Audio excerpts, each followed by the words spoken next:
भविष्य दृष्टा और वैज्ञानिक कार्ल सैगन ने एक बार कहा था, आपको कुछ समझने के लिए पहले उसकी परवाह करनी होगी। आज हम एक ऐसे वैश्विक घटनाक्रम की तहवू में उतर रहे हैं जिसकी परवाह करना जरूरी है, क्योंकि ये न सिर्फ वैश्विक ऊर्जा समीकरणों को बदल रहा है, बल्कि शायद भविष्य की भू राजनीति की दिशा भी तय कर सकता है।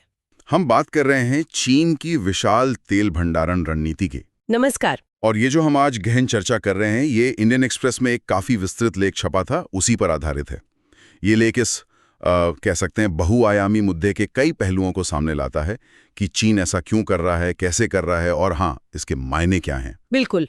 तो हमारा मकसद आज साफ है, इस लेख के जरिए ये समझना कि दुनिया का सबसे बड़ा तेल आयातक देश चीन आखिर इतने बड़े पैमाने पर तेल क्यों जमा कर रहा है, इसका असर क्या पड़ रहा है वैश्विक तेल बाजार पर, कीमतों पर, और क्या इसके पीछे सिर्फ आर्थिक कारण है या फिर कोई गहरे भू राजनीतिक दांवपेच भी हैं। हाँ, और ये विषय देखिए खास तौर पे यूपीएससी अभ्यर्थियों के लिए तो बहुत ही प्रासंगिक है।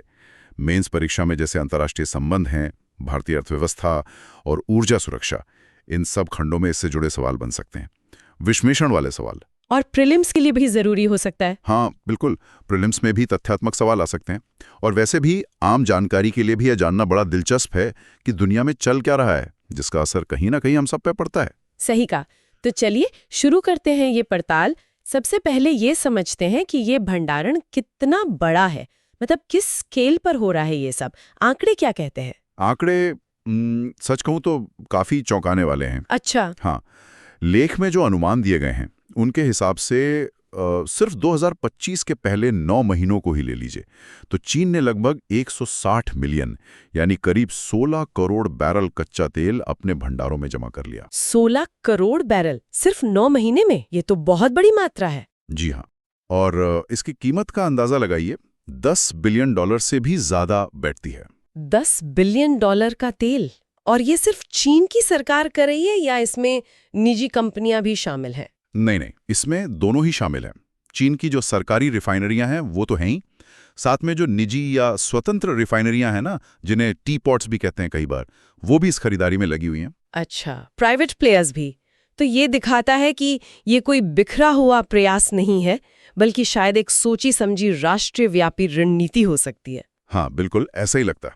और जैसा आपने शुरू में कहा भी, चीन दुनिया का सबसे बड़ा तेल आयातक है, तो जाहिर है इतनी बड़ी मात्रा में तेल जब बाजार से हटेगा तो असर तो महसूस होगा ही। बिल्कुल। और ये कोई छोटी मोटी कुछ समय की बात नहीं लगती। जो इंडस्ट्री के विश्लेषक हैं उनका मानना है कि ये सिलसिला शायद 2026 तक भी चल सकता है। अच्छा, 2026 तक, मतलब ये एक लंबी योजना का हिस्सा लगता है। जी। यहीं पर मामला और दिलचस्प हो जाता है। देखिए, एक तरफ ओपेक और उसके सहयोगी देश हैं, जिन्हें हम ओपेक प्लस कहते हैं।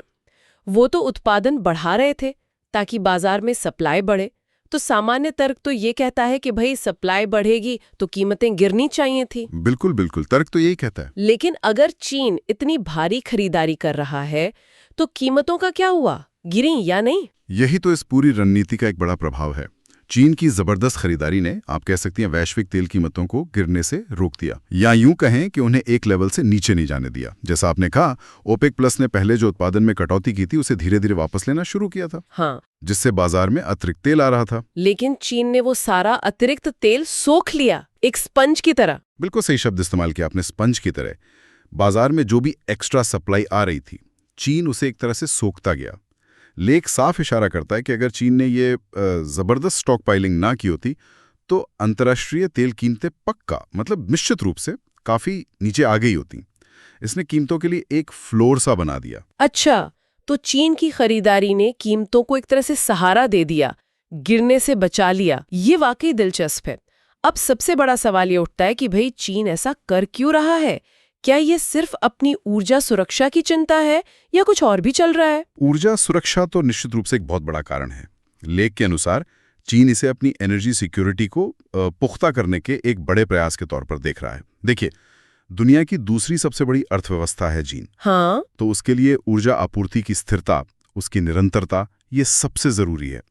वो किसी भी बाहरी झटके से अपनी अर्थव्यवस्था को बचाना चाहेगा, तो उसके लिए ये बफर बनाना जरूरी है। कुछ चीजें एक साथ काम कर रही हैं, जैसा लेख में बताया गया है।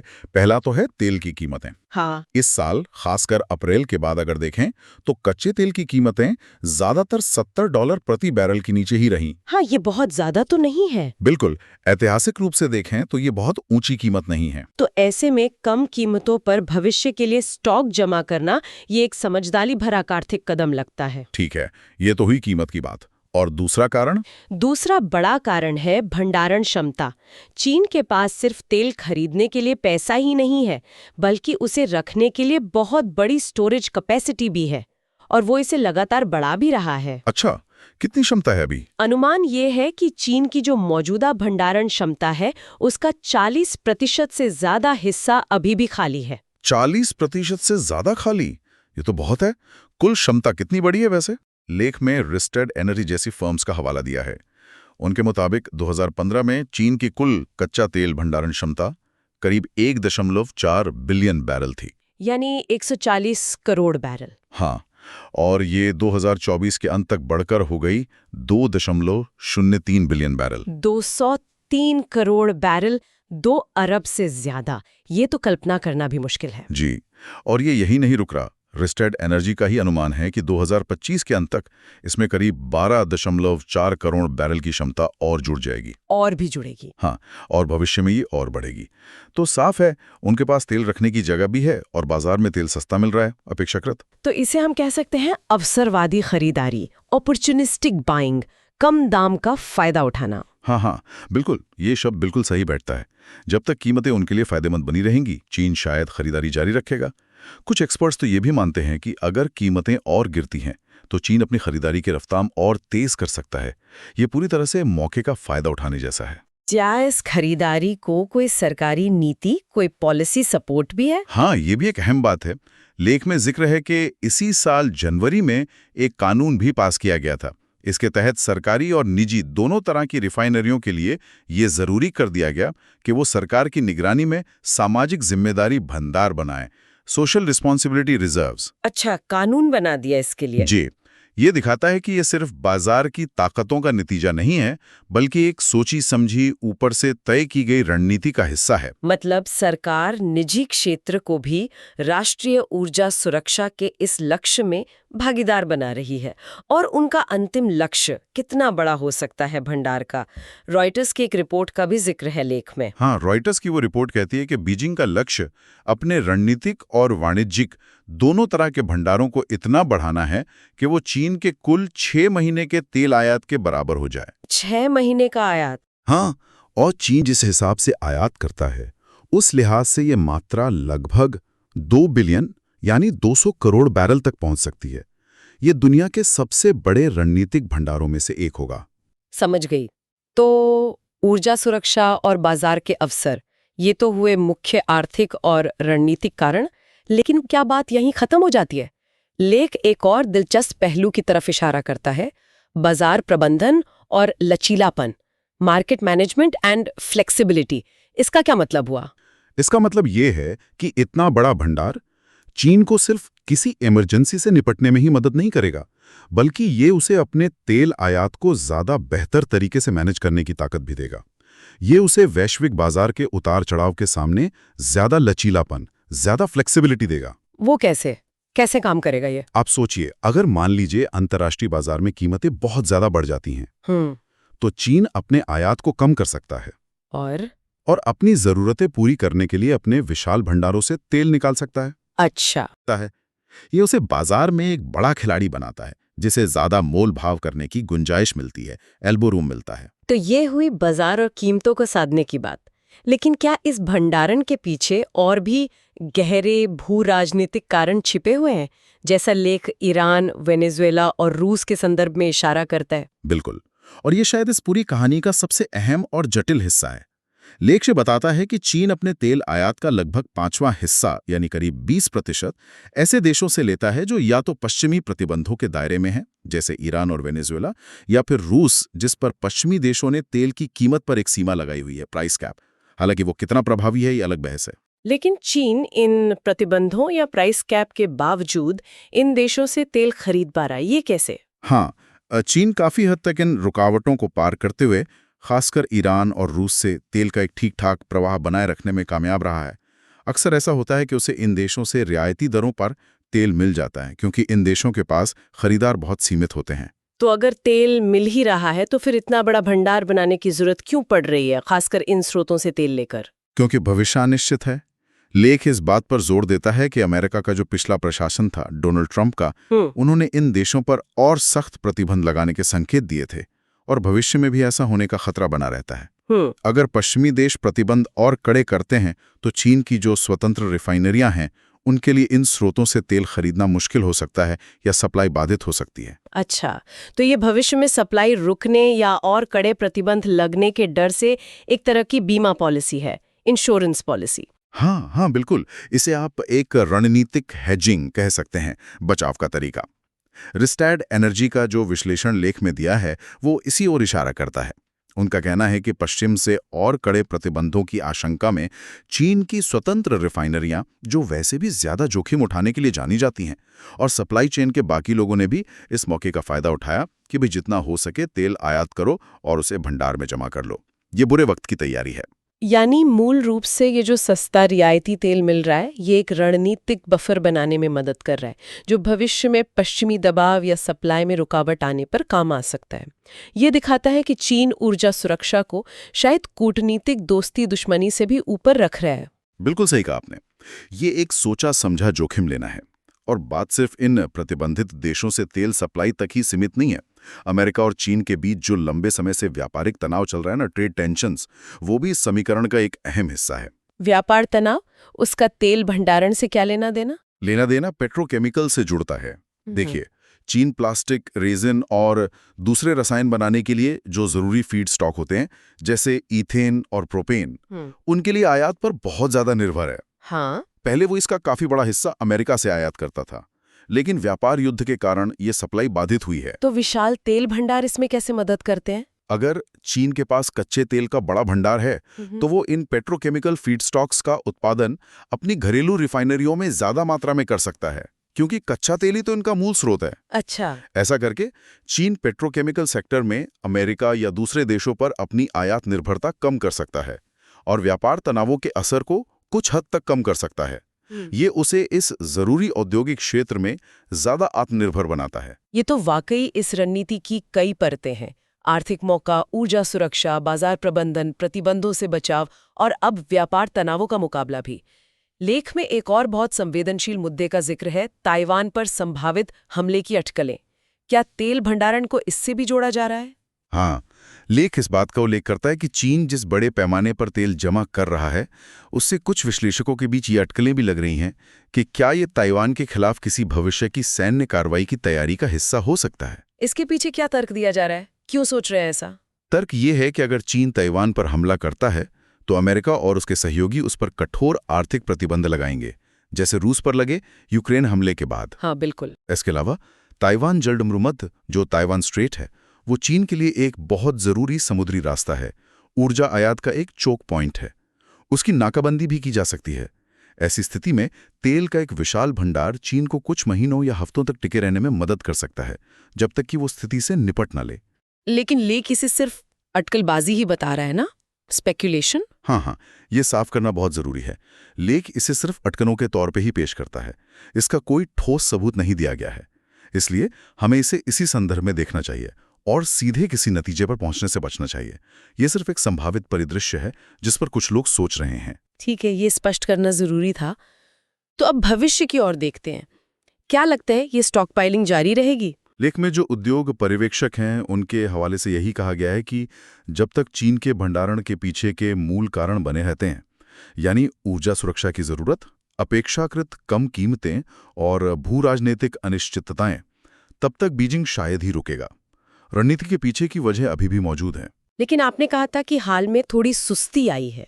हाँ, हाल के महीनों में भंडारण की रफ्तार थोड़ी धीमी जरूर हुई है, लेकिन लेख इसका संभावित कारण ये बताता है कि शायद चीन की जो स्वतंत्र रिफाइनरियां हैं, उनके पास उनका जो सालाना तेल आयात का कोटा होता है, वो खत्म हो रहा होगा। ये कोटा सरकार उन्हें देती है उनके संचालन को रेगुलेट करने के लिए। अच्छा, कोटा सिस्टम है। जी, तो जैसे ही अगले साल के लिए नए कोटा जारी होंगे, हो सकता है खरीदारी फिर से तेज हो जाए। यानी एक अस्थायी ठहराव हो सकता है। रणनीति में कोई बड़ा बदलाव नहीं। राइस्टैड एनर्जी का क्या अनुमान है आगे के लिए? राइस्टैड एनर्जी का अनुमान है कि चीन 2026 में भी स्टॉक बनाना जारी रखेगा। हालांकि यह हो सकता है कि उसकी रफ्तार 2025 जितनी तेज न हो। उनका मानना है कि भंडारण के पीछे के जो मुख्य कारण हैं, जो ड्राइवर्स हैं, वो बने रहेंगे, खासकर तब जब भू-राजनीतिक जोखिम कम होने के कोई संकेत नहीं दिख रहे हैं। और कीमतों के बारे में उनका क्या आकलन है? क्या वो कम बनी रहेंगी? उनका ये भी मानना है कि अंतर्राष्ट्रीय बाजार में कच्चे तेल का जो अधिशेष है, जो सरप्लस है, वो बढ़ रहा है, जिससे कीमतों के कम रहने की संभावना है। और अगर कीमतें कम रहेंगी तो चीन को स्टॉक जमा करने के लिए आर्थिक प्रोत्साहन मिलता रहेगा।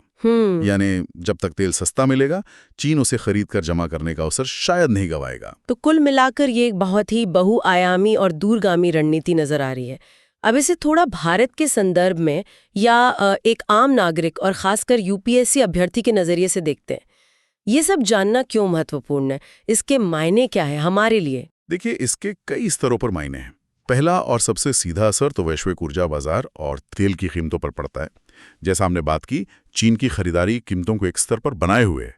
अब भारत जैसा देश जो अपनी जरूरत का आप मानिए 85% से ज्यादा कच्चा तेल आयात करता है। हाँ, बहुत ज्यादा निर्भरता है हमारी। बिल्कुल। तो हमारे लिए वैश्विक कीमतों का हर उतार चढ़ाव हमारी अर्थव्यवस्था को, हमारी महंगाई दर को और आम आदमी के बजट को सीधे प्रभावित करता है। अगर चीन की खरीदारी ना होती और कीमतें गिरती तो शायद भारत को इसका फायदा मिलता। ये तो हुई आर्थिक बात, और रणनीतिक और भू-राजनीतिक नजरिए से दूसरा, ये चीन की लंबी अवधि की रणनीतिक सोच को दिखाता है। ये बताता है कि वो वैश्विक अनिश्चितताओं के लिए, सप्लाई चेन के जोखिमों के लिए, भू-राजनीतिक तनावों के लिए किस तरह तैयारी कर रहा है। वो अपनी ऊर्जा सुरक्षा को कितनी ज्यादा प्राथमिकता दे रहा है। तीसरा, ये भू-राजनीति, वैश्विक व्यापार और ऊर्जा बाजारों के बीच का जो जटिल रिश्ता है ना, उसको समझने के लिए एक बेहतरीन केस स्टडी है। कैसे एक देश के आर्थिक फैसले गहरे भू-राजनीतिक विचारों और मकसदों से जुड़े हो सकते हैं। और यूपीएससी के पाठ्यक्रम से ये कैसे जुड़ता है, अगर थोड़ा और विस्तार से बताएं? यूपीएससी के नजरिए से देखें तो ये अंतर्राष्ट्रीय संबंध यानी आईआर में चीन की वैश्विक भूमिका, उसकी चेकबुक डिप्लोमेसी या कह लें ऊर्जा कूटनीति और अमेरिका चीन के बदलते रिश्तों को समझने के लिए बहुत महत्वपूर्ण है। अर्थव्यवस्था यानी इकोनॉमी में ये वैश्विक तेल बाजार की गतिशीलता, ओपेक प्लस की भूमिका और भारत जैसे तेल आयातक देशों पर पड़ने वाले प्रभावों से जुड़ता है। और ऊर्जा सुरक्षा, एनर्जी सिक्योरिटी के तहत ये रणनीतिक पेट्रोलियम भंडार यानी एसपीआर की जो अवधारणा है, उनका महत्व, उनका प्रबंधन, इन सब विषयों के लिए एक बहुत ही प्रासंगिक उदाहरण है। बिल्कुल। ये पूरा विश्लेषण दिखाता है कि चीन का ये कदम सिर्फ तेल खरीदना भर नहीं है, बल्कि ये वैश्विक शतरंज के बिसात पर एक बड़ी चाल है और इसके असर आने वाले कई सालों तक महसूस किए जाएंगे। निश्चित रूप से।